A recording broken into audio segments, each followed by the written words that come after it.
Along the lines of choice, I'd like to shift gears slightly and talk about free will, about our ability to make choices at all.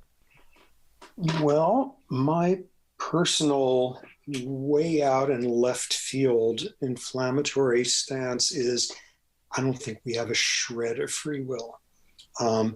Despite,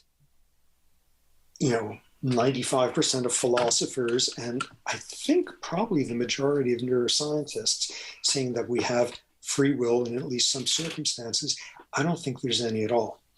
And the reason for this is you do something, you behave, you make a choice, whatever, and to understand why you did that, where did that intention come from?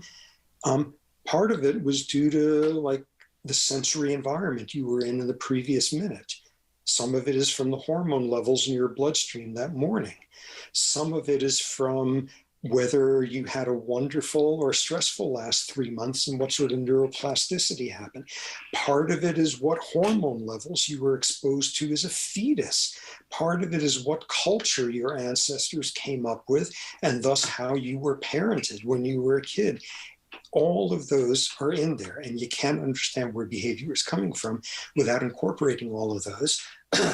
And at that point, not only are there all of these relevant factors, but they're ultimately all one factor. If you're talking about what evolution has to do with your behavior, by definition, you're also talking about genetics. If you're talking about what your genes have to do with behavior, by definition, you're talking about how your brain was constructed or what proteins are coded for.